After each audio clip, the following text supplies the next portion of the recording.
Guys, I need your help. I have a problem, and it's with Forbes. Forbes are refusing to do an article on me, and I'm finding that hard to wrap my head around. Welcome back to the With Joe Wehbe Podcast.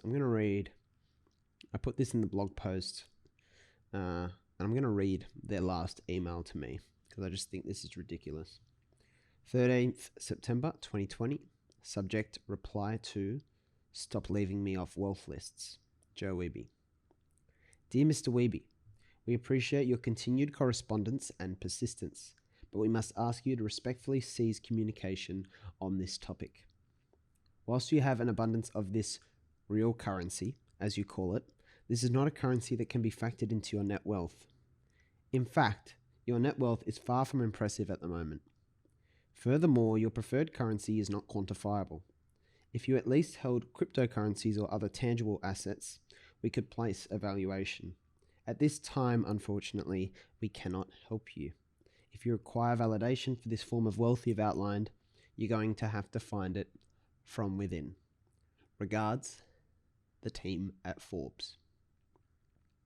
Well, thank you for nothing, team at Forbes.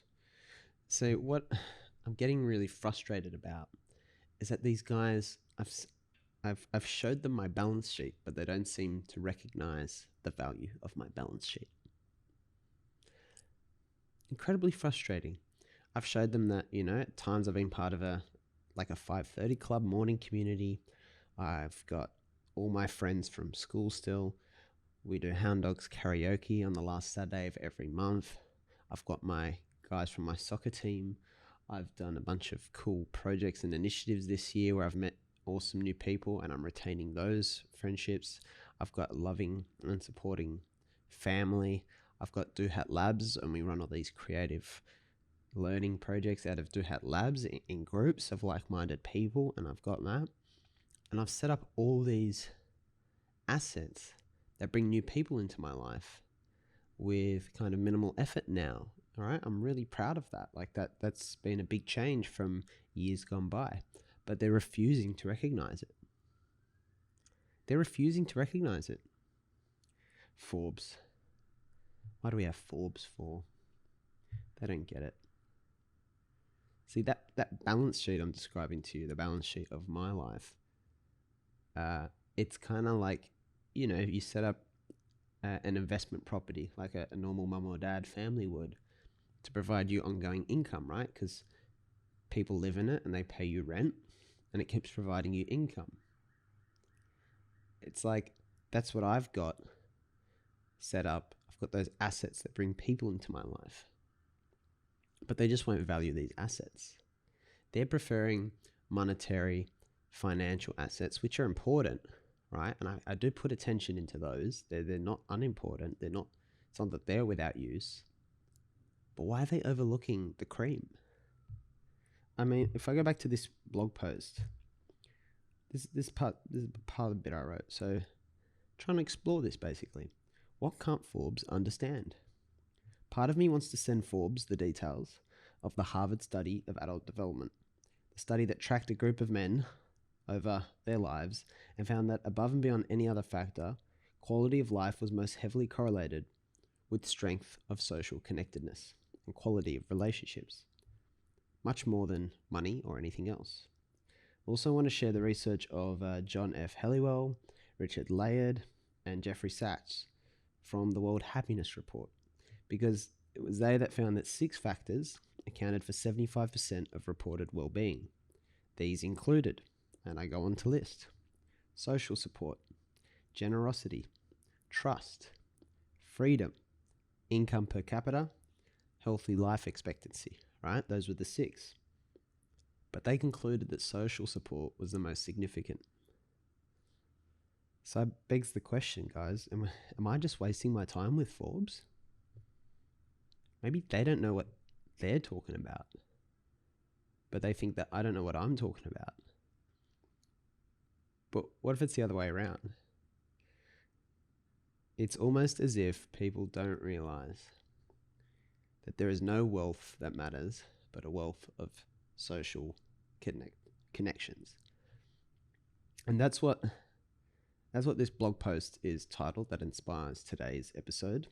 There is no wealth but a wealth of social connections. Right? So I've got that on the site and had a bit of a stab at someone like Forbes. But I do find it funny. I do find it interesting. If you take a step back and look at how, again, we talk mainly here about Western culture. If you look at how Western culture is set up, well, one of my biggest hang-ups is it's optimized for comfort, really, more than it is for meaning. And if you look at it, because all our economic system is more convenience, more convenience, more convenience, right? That's what startups do. That's what a lot of enterprise and what a lot of our innovation is targeted. Like, how can we streamline comfort? How can we streamline it? But that we don't prioritize what is actually the most rewarding thing, according to research, to our lives, which is not having people around. If you go back to the very first episode, the introduction episode, I sat in this very spot and I said, some things we know about you, the loneliest you've been is when you've been alone. The most alive you felt is when you've been, the loneliest you felt is when you've been with other people. The most alive you felt has also been when you're with other people, because it's the quality of those connections, not just anyone, but the quality of those connections, something we're going to keep talking about. That's the stuff. That's the priority. That is the priority. Now, social connections can't directly pay our bills, right? They can't provide our full MVL necessarily. So I understand that everyone's got to kind of clear, be above and clear and be a profitable solo business, I guess. But it doesn't make sense to me at all. The more and more I think about it, how so little of our lives, more specifically, again, talking about those of us who live in the West, how they're not designed to pursue and prioritize quality social connections. Not at the time we're living in now anyway, which begs the question, where's the revolution kind of fixing this? We celebrate the fastest companies, the biggest companies, and we celebrate people who create impact, but we don't foreground. We know what's important, but we don't foreground. We don't prioritize social connection and quality of social connection. And that's why the perspective I try and take and how I try and tackle this is I do try and repurpose all the things that I enjoy doing and am doing anyway, work and otherwise. And I do try as much as possible to repurpose them into things that also provide social connection. They're almost the excuse to be connected with other great people. So you might be aspiring to be in Forbes one day. But the question is, would you be willing to do that at the expense of quality social connections? And that can be the question you think about today. What's the priority? What's your priority? And what are you doing about it now? I want to talk a little bit more about the Harvard study I mentioned there. So we'll talk about that in the next episode. So that's something that you can be excited about tomorrow. But yeah, just ponder that question. Which are you prioritizing right now?